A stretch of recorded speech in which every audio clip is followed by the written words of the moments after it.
Hace años que venía amenazando con esto, Chacho Álvarez. Y realmente quiero agradecerle mucho a él, a todos los representantes, embajadores, al amigo presidente de este encuentro y, por supuesto, al ministro de mi país, querido amigo, y a tantos ministros, amigas y amigos que están hoy aquí presentes. Para mí es un gran honor. Como decía, como recordaba el presidente del encuentro, las cantidades de veces que tuve oportunidad de estar aquí con sombreros diferentes, siempre apuntando a esta casa como un punto de referencia de una gran ilusión, que es la ilusión que mi generación creó en los años 50 cuando nace la integración formal en América Latina. Los centroamericanos habían empezado un poco antes ya a hablar del tema, pero ciertamente como visión continental aparece que el esfuerzo. Me voy a referir a él un poco más adelante. Yo me siento muy orgulloso de esta distinción, primero porque soy uruguayo. Y los uruguayos somos comprometidos con América, lo hemos aprendido desde la escuela, lo hemos aprendido mirando un poco el surgimiento de esta región, en donde de alguna manera siempre hemos tenido un compromiso integral como latinoamericanos. Y yo creo que eso nos cuesta, ¿sí? nos lleva, lo llevamos adentro todos. Yo, como se recordó aquí, nací en Asturias, vine de muy niño a este país, de 4 años, 3 años. Y en realidad no me hice uruguayo, me hicieron uruguayo. Me hizo uruguayo el barrio, el almacén de mi padre, la escuela, la universidad, las oportunidades que me dio este país. Y entre esas oportunidades está precisamente el de haber podido participar en los temas internacionales a los cuales Uruguay está vinculado, y este en principio fue uno de los grandes compromisos del país y sigue siendo. También porque aprendimos desde la escuela nosotros en Uruguay a admirar a los héroes latinoamericanos. Eran nuestros héroes, no eran héroes, eran héroes compartidos. Nosotros sentíamos siempre a esas grandes figuras, a Bolívar, a San Martín, un compañero de nuestro Artigas, eran parte de lo que habían construido esto que hoy se llama, con mucha razón, la patria grande. Lo fuimos también porque de alguna manera fuimos aprendiendo poco a poco cómo todo lo latinoamericano era también nuestro y cómo nosotros éramos parte de ello. Esa admiración por los grandes logros de nuestros pensadores, nuestros artistas, nuestros escritores, bueno, son nuestros. Uno cuando sale de América y habla de García Márquez es como si uno fuera colombiano, y lo mismo podríamos decir de otros tantos artistas, pensadores que orgullosamente tenemos en América Latina. También yo me aprendía desde los distintos cargos a entender el mestizaje de América Latina. Yo me lo recordaba muy bien el presidente, el embajador. Es decir, ciertamente nosotros hemos construido un gran mestizaje basado en las grandes culturas originarias y todo el proceso colonial con sus grandezas y sus miserias, pero se formó un mestizaje donde hemos aprendido, quizá como en ninguna otra región del mundo en vía de desarrollo, a convivir. Tenemos problemas y tenemos distancias y hay dificultades, pero de alguna forma el principio de tolerancia y de convivencia es en América Latina una realidad que hay que perfeccionar, pero es un hecho importante. Y yo diría que en cierta manera aprendí también, y lo recordaba recién el Chacho Álvarez, aprendí la integración, las ventajas de la integración o los compromisos de la integración.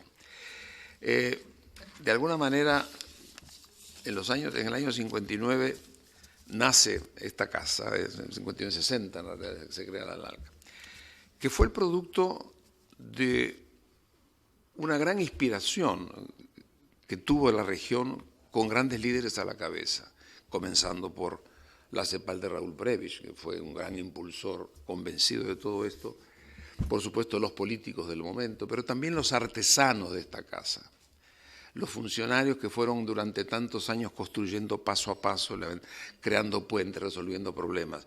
Yo sé que voy a hacer una injusticia porque habría que mencionar a muchos, pero voy a mencionar a uno en particular, con quien tuve una gran amistad, que fue Gustavo Magariños, una figura realmente comprometida con esta institución. Y eso surgió un poco y de alguna manera después de esto conocí los esfuerzos en Centroamérica, los esfuerzos en el Caribe, los esfuerzos en la zona andina, los nuevos esfuerzos ya de construcción política, de darle personalidad e identidad a la región con la creación de UNASUR, de CELAC, todas estas instituciones que fueron generando un andamiaje institucional que es el producto de la convicción que pertenecemos a una región con personalidad, con identidad y que tiene un papel importante que cumplir en el mundo.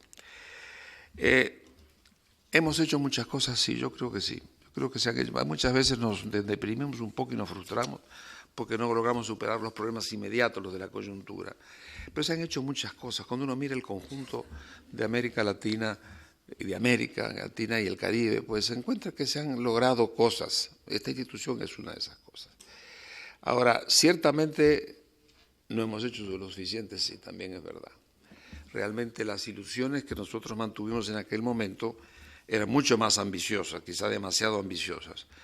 Pero ciertamente lo que tenemos que aprender ahora es que, de alguna forma, aquella ilusión que alimentamos y de alguna forma sigue siendo una ilusión a la que no hemos llegado al nivel que quisiéramos llegar, tenemos que revisarla en función del acontecer del mundo de hoy. Yo digo esto porque quizá por estar viviendo un poco, viajando todo el tiempo, pues viviendo una parte de mi tiempo en España, uno empieza a entender la importancia de los cambios que están ocurriendo en el mundo. Y digo esto porque se ha dicho, y yo comparto eso, de que estamos en una época de cambio.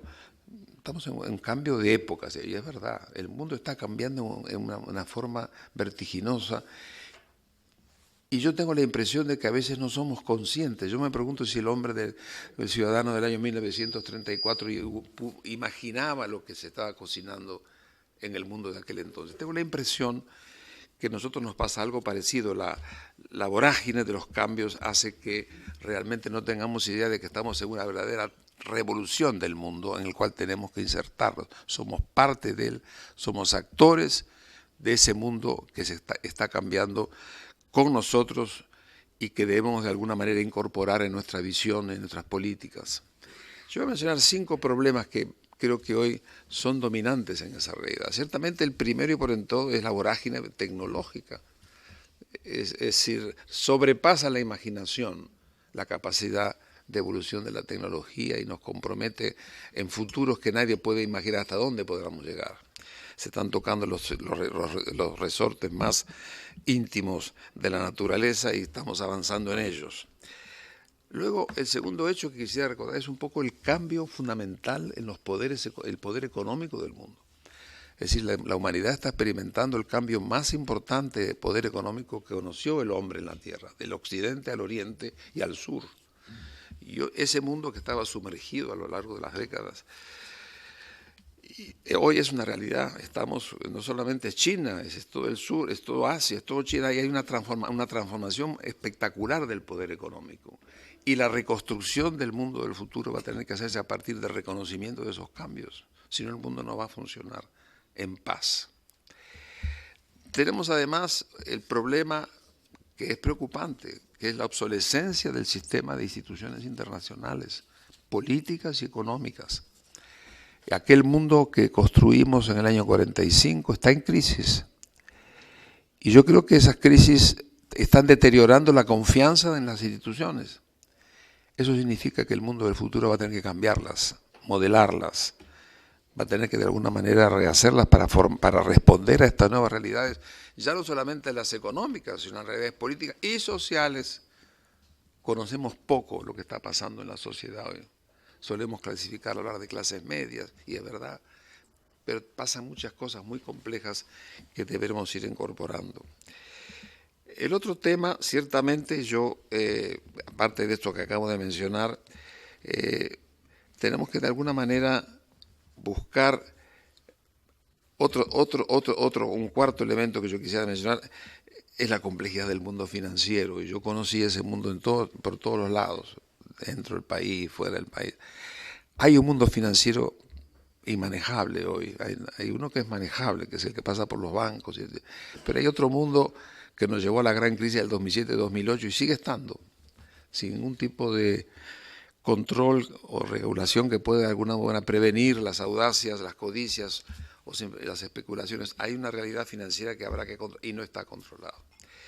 Y por último yo diría, lo que me posa es también, y eso se refiere fundamentalmente al quehacer de esta casa, son los grandes cambios que están ocurriendo en la economía internacional y sobre todo en el comercio internacional, en dos aspectos. Uno, el más preocupante, que históricamente en las últimas décadas el comercio crecía más que el Producto Mundial. Hoy en día es al revés. El comercio está creciendo poco.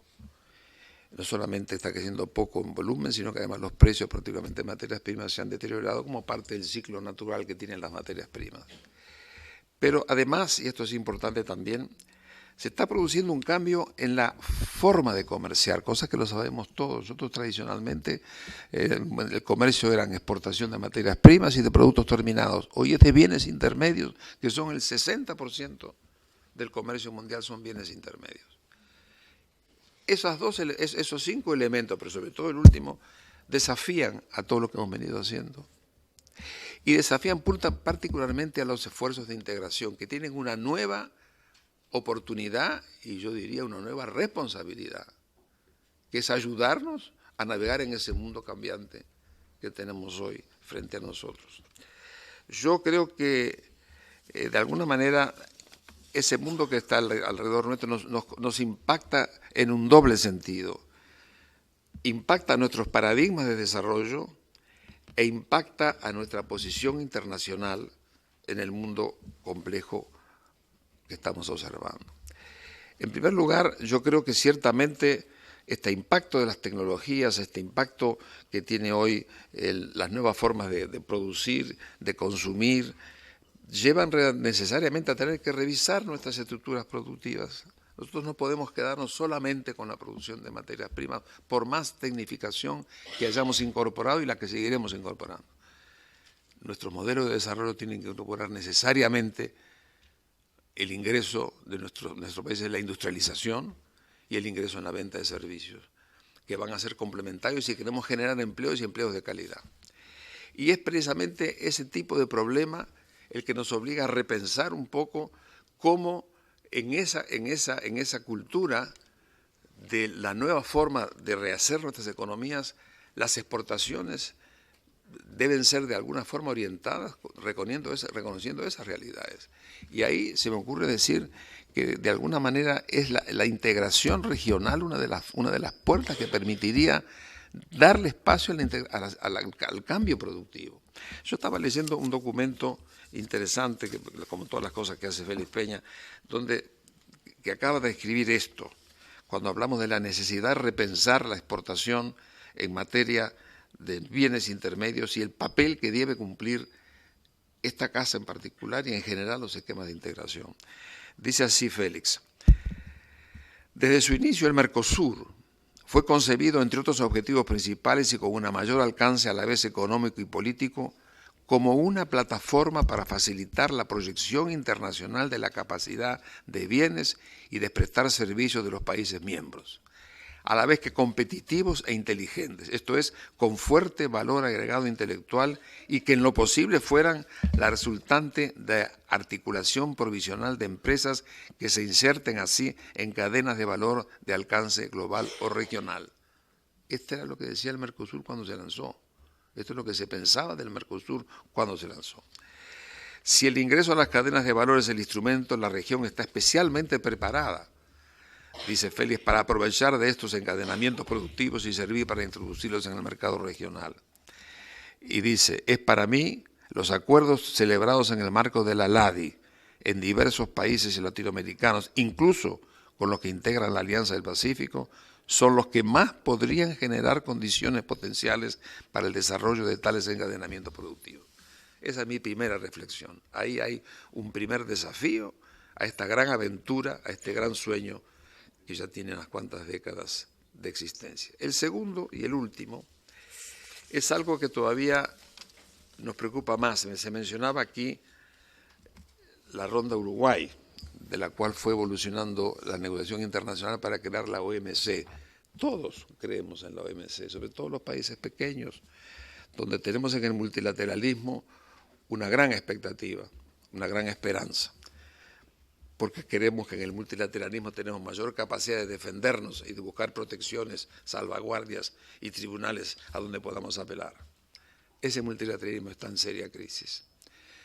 Yo creo que los países poderosos han llegado a la conclusión de que no hay que negociar más en el conjunto, sino que hay que irse y volcarse a los megatratados.